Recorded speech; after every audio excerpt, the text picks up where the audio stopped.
Waalaikumsalam warahmatullahi wabarakatuh. Nah, baik, bagaimana kabar Ananda hari ini?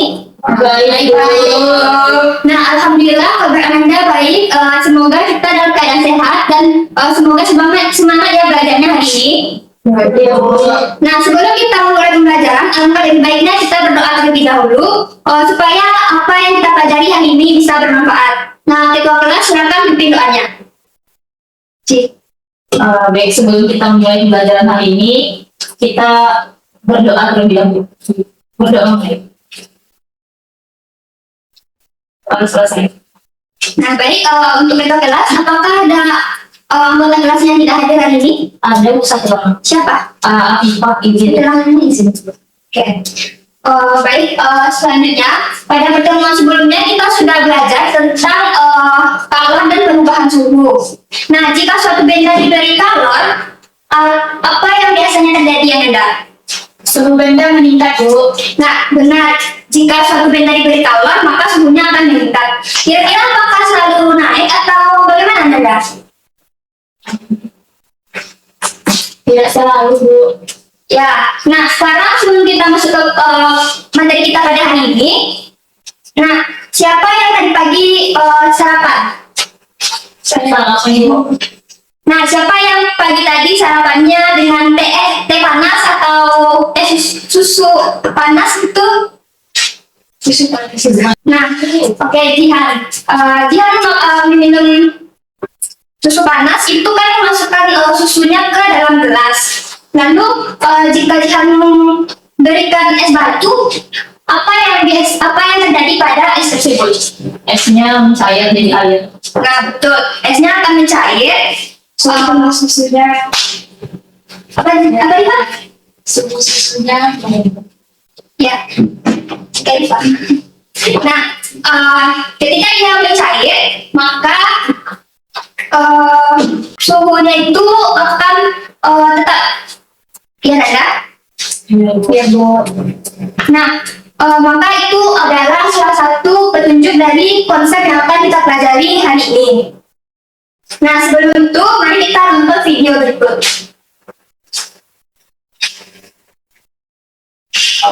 Nah, silakan Anda perhatikan video berikut.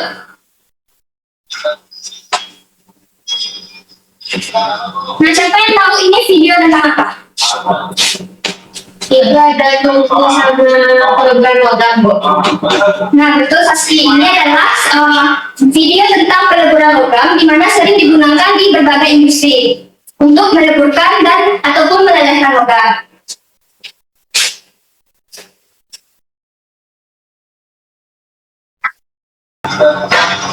Nah, apakah suhu di sekarang aku ingin bertanya berapa suhu di dalam tubuh tersebut?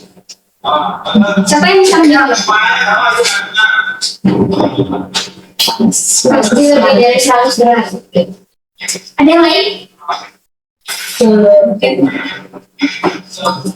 Lebih dari 1.500, Bu. Nah, betul, Jihan.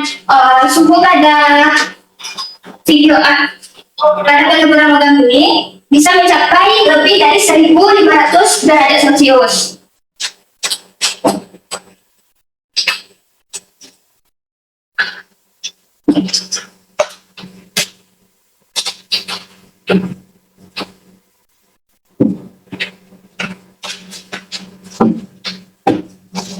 Nah, sekarang kita masuk ke tujuan pembelajaran kita, di mana yang tujuan pertama silakan bacakan Saski.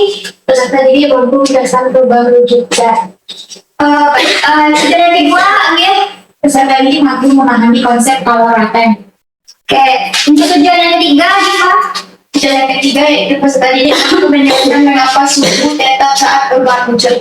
Nah, untuk tujuan yang terakhir, silakan bacakan Jihan.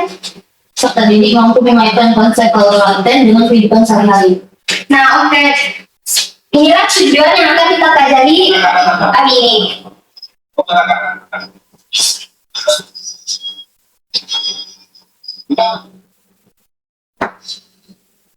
Nah, di sini ada beberapa pertanyaan, di mana ini adalah sebuah rumusan masalah yang akan kita selidiki. Nah, rumusan masalah yang pertama yaitu apa yang terjadi pada suhu saat zat itu berubah wujud. Nah, yang kedua, kenapa kalau yang diberikan saat perubahan wujud itu terjadi? Dan yang ketiga, apa itu kagak.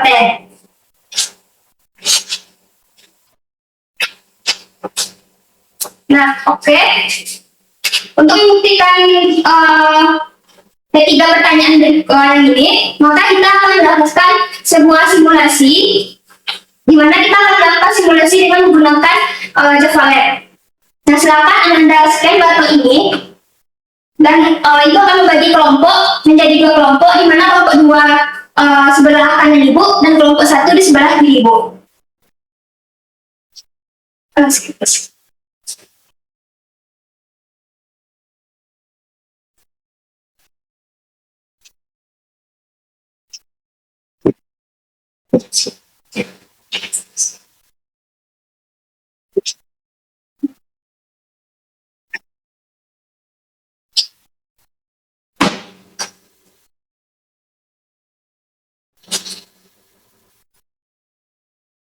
satu udah.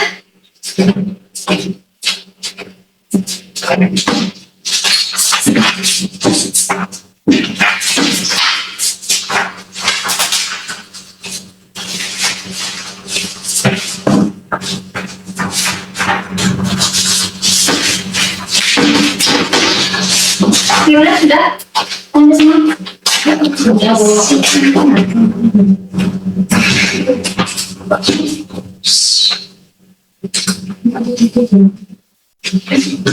Nah, sebelumnya di sini pada Java Lab ini terbagi atas beberapa bagian. Di sini ada grafik untuk melihat berapa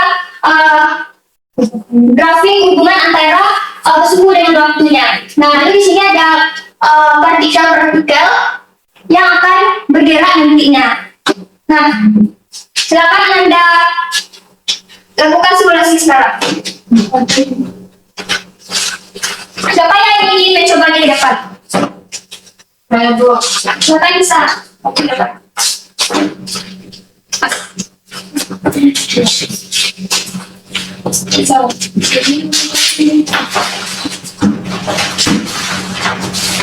Kelompok dua tetap apa ya? Tetap kerjakan simulasinya.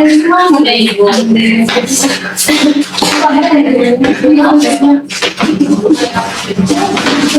Gimana tadi Bu? Mas, kita mau ini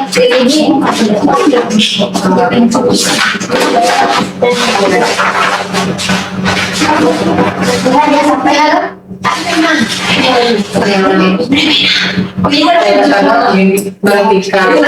Iya.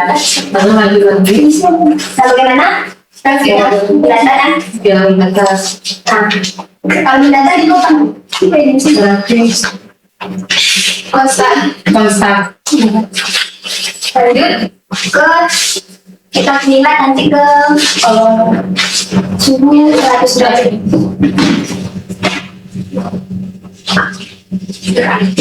Berarti ini naik. Ya, nih. Karena kita suhunya juga naik. 100 derajat. Matahari juga naik.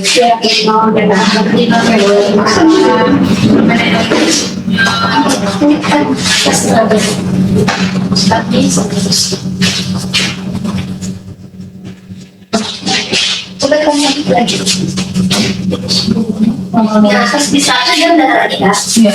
Itu adalah yang kedua ini yang kedua. Karena ini kan kalau ada serangga.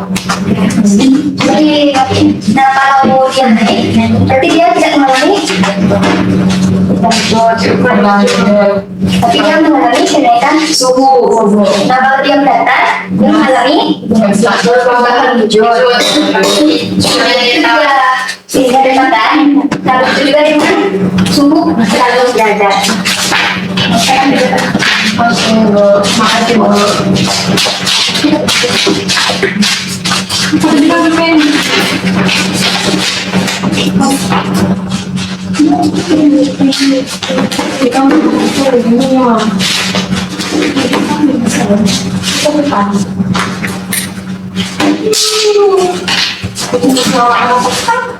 Bisa kamu kayak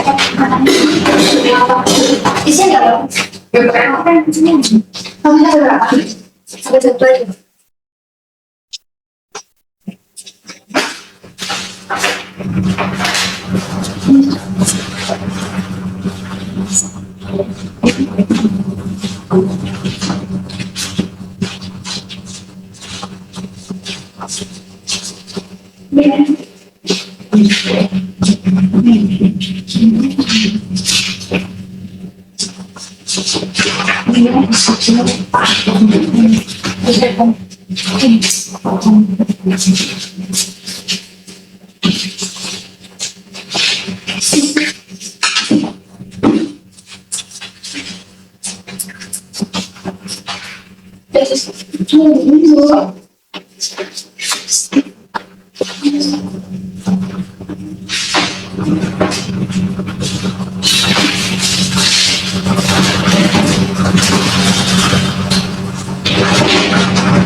Gimana Nanda, sudah selesai? Belum.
Sudah. Mau kami sih ke kamar mandi.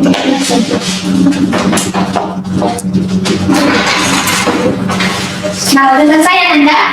Udah, Bu. Nah, Ibu minta untuk kelompok 1 silakan presentasikan hasilnya ke depan.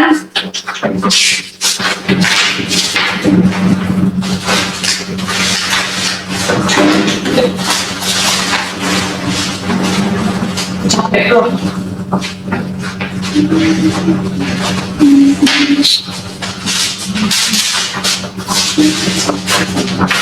Assalamualaikum warahmatullahi wabarakatuh.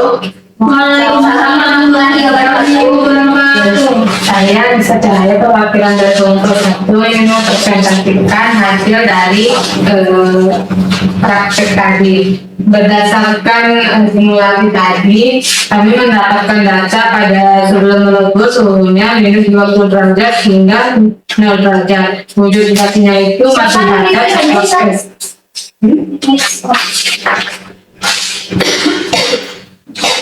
Ini pada sebelum melebur suhunya.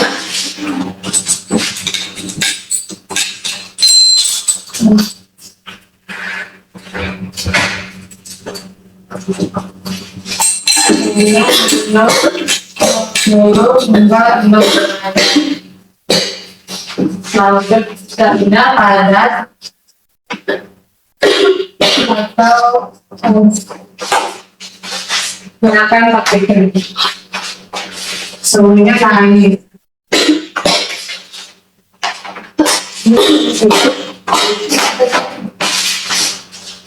Ini 0 derajat, ini 0 derajat, derajat. Berarti dari derajat.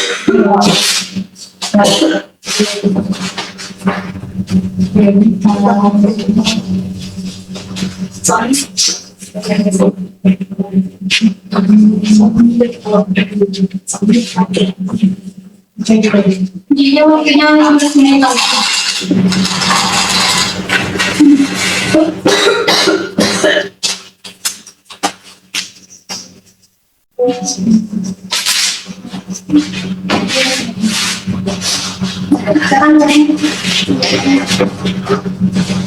Nah, dari data yang kamu dapatkan, di mana sebelum melebur suhunya minus 20 derajat hingga 6 derajat, sehingga wujudnya itu padat atau air. Nah, gerakan partikelnya ini bergerak di tempat sesuai dengan rapat dan teratur.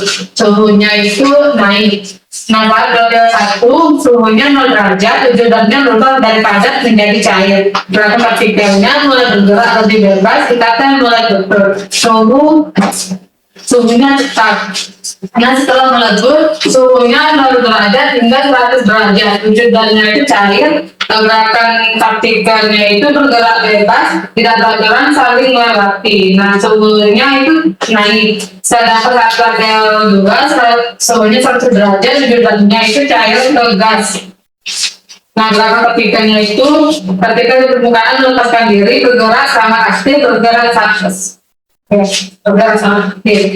Nah, suhunya itu tetap. Dan setelah mendidih, suhunya itu lebih dari 100 derajat Celcius dan berbentuk gas hingga ular. Nah, gerakan partikelnya itu bergerak sangat cepat, jarak antar partikel sangat jauh atau dekat. Nah, suhunya itu naik. Sekian dari kelompok kami. Terima kasih, Bu. Terima kasih untuk satu. Berarti yang didapat pada sebelum melebur, setelah melebur, dan setelah mendidih itu suhunya naik ya. Nah, ketika dia terjadi pada saat prosesnya platea 1 dan plato 2, maka suhunya itu tetap. Paham ya, Anda? Paham. Nah, oke. Selanjutnya untuk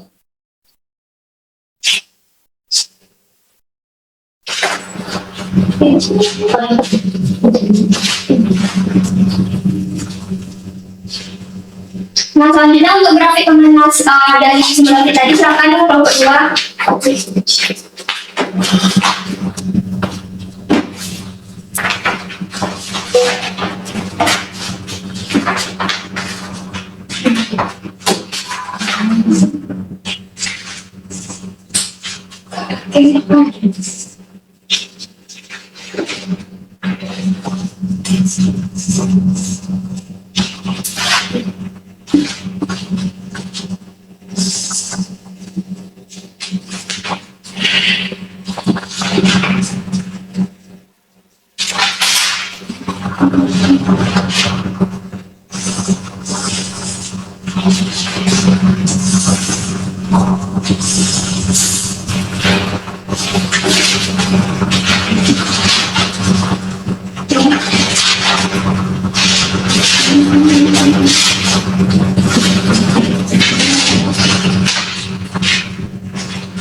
Jadi apa hubungan dari grafik yang sudah berdua dapat tadi?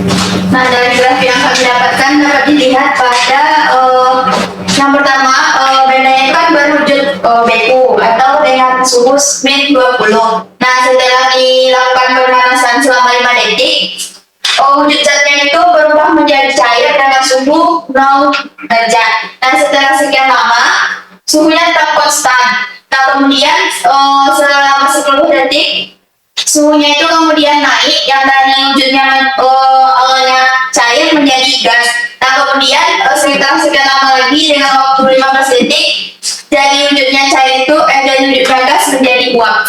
Uapnya tadi itu di 129 derajat. Baik, terima kasih. Kelompok 2. Berarti hubungan dari antara suhu dan waktu ini adalah jika energi kalor diberi, maka suhu yang diserap atau dilepaskan itu dia mengalami perubahan wujud, tetapi dia tidak mengalami kenaikan suhu. Paham Anda? Paham.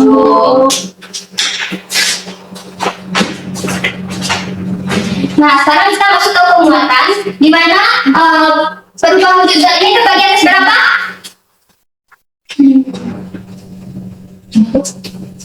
Berapa perubahan wujud zat ini terbagi atas berapa? 3. Apa aja? Ada cair, gas. Nah, betul. Nah, bila dipengaruhi oleh suhu, yaitu zat yang itu dapat berubah dari satu wujud ke wujud lainnya. Nah, misalkan kayak tadi wujud padat berubah ke cair ataupun gas. Nah, selama terjadinya perubahan wujud, maka zat itu dapat melepaskan dan menerima kalor, tapi dia tidak mengalami kenaikan suhu ataupun penurunan suhu. Nah, di sini ada jenis perubahan wujud. Nah, siapa yang bisa menjelaskan bagian ini? Bisa jelaskan? Kita dapat dilihat ada gambar yang di mana jika padat menjadi cair maka dia itu mencair, jika cair menjadi padat maka dia itu disebut membeku, dan jika cair menjadi gas disebut menguap, jika gas menjadi cair disebut mengembun, dan jika gas menjadi padat itu mengkristal, jika padat menjadi gas itu mengembun. Nah, betul. Di mana pada tanah merah ini dia akan memerlukan kalor. Nah, sedangkan pada tanah yang putih ini dia akan melepaskan kalornya. Nah, di sini ada grafik hubungan antara kalor terhadap suhu. Nah, di mana pada grafik ini dia memiliki beberapa proses, di mana ada Q1, Q2, Q3, dan Q4, serta di sini ada Q5. Nah, pada proses Q1 ini pada bagian A ke D itu dia tidak mengalami perubahan wujud, tetapi dia mengalami kenaikan suhu. Sedangkan pada Q2 atau B ke C ini dia mengalami perubahan wujud, tapi dia tidak mengalami kenaikan suhunya. Nah, begitu juga dari Q3 ini dia akan sama seperti Q1, dan Q4 dia sama dengan Q2, dia itu mengalami perubahan wujud tetapi dia tidak mengalami kenaikan suhunya. Nah, di sini ada color update. Siapa yang bisa menunjukkan color update? Saya, Bu. Siapa yang bisa? Kalau laten adalah kolor yang dibutuhkan untuk mengubah wujudnya tanpa mengubah suhu. Seperti es mencair atau air menjadi uap. Sendiri digunakan untuk mengubah ikatan yang tetap detail. Nah, oke, terima kasih Nisa. Di mana kalau laten yang seperti yang sudah kita simulasikan tadi, kalor itu dibutuhkan bukan untuk dia itu untuk mengubah wujud zat tanpa mengubah suhunya, tetapi dia melepaskan ikatan antar partikelnya. Nah, pada kalor ini dia terbagi atas dua, di mana ada kalor lebur, kalor uap. Nah, kalor lebur itu dia dibutuhkan untuk mengubah padat menjadi cair, sedangkan kalor uap itu dia mengubah cair menjadi gas. Nah, ini adalah satu kalor lebur. Seperti yang kita kerjakan di LKPD tadi, ada kalor yang berjenis air, zat yang berjenis air, lalu dia menentukan nilai leburnya 334.000. Nah, sedangkan pada kalor uapnya itu sekitar 2.256.000. Nah, di sini ada persamaan kalor, Raden. Di mana ada I sama dengan M dikali L. Siapa yang bisa menjelaskan rumus tersebut? Apa hubungan dari materi kita tadi? Terus habis tadi, Bang.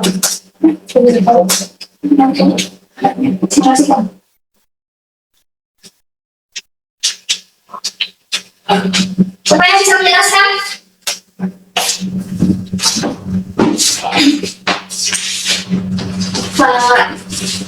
Yang kita tadi kan, Bu, kalau Raden itu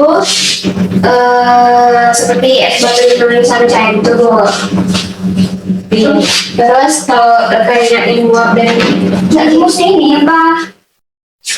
Kayak gitu kalau Kalau itu Bu, hasil itu sama dengan massa zat tersebut. Misalnya kayak kan Bu, itu dikalikan dengan nilai komponen.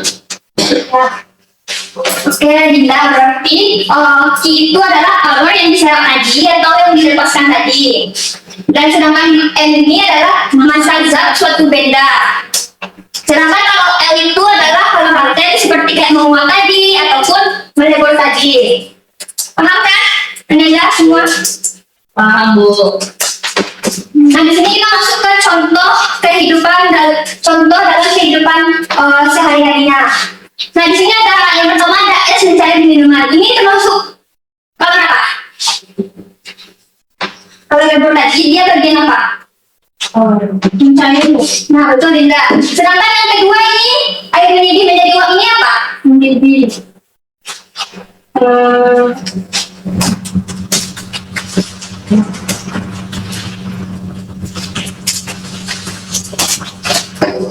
Menguap Bu. Nah, betul. Nah, sedangkan yang ketiga nih Karina menguap mendinginkan tubuh. Tuh bagian apa? Nah, betul lihat. Nah, seperti yang dijelaskan di awal tadi, itu kan ada peleburan logam. Ini termasuk apa? Mencair. Nah, buat perhatian.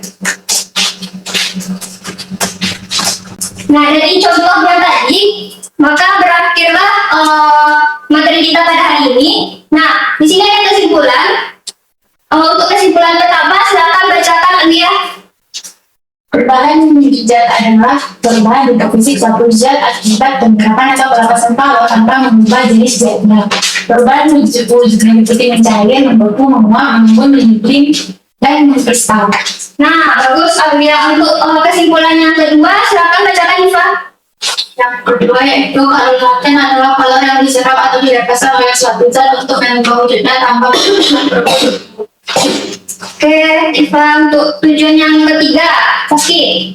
Selama perubahan wujud, suhu zat tetap karena energi kalor yang diterima dilepaskan digunakan untuk mengubah susunan dari ikatan antar partikel, bukan untuk meningkatkan energi antar partikel. Nah, oke. Untuk yang terakhir, silakan bacakan Jihan. Untuk kalor laten dapat ditemukan pada pencairan es batu, penguapan keringat, pembentukan embun, penggunaan memori es, peleburan logam, dan proses pembuatan garam dari air laut. Nah, oke. Baik, keempat tujuan ini sudah kita cobakan tadi kan. Nah, maka pembelajaran kita hari ini berakhir sampai di sini. Maka Anda semua Ibu kasih tugas di rumah untuk mengerjakan latihan soal yang sudah Ibu tandai di buku cetakan Anda masing-masing. Nah, untuk pertemuan berikutnya, silakan Anda baca materi tentang perpindahan kalor, di mana itu terbagi atas 3 cara, ada konduksi, radiasi, dan konveksi. Nah, silakan Anda baca terlebih dahulu sebelum kita memasuki pembelajaran berikutnya. Nah, baik, Ibu akhiri pembelajaran hari ini. Wassalamualaikum warahmatullahi wabarakatuh. Waalaikumsalam warahmatullahi wabarakatuh.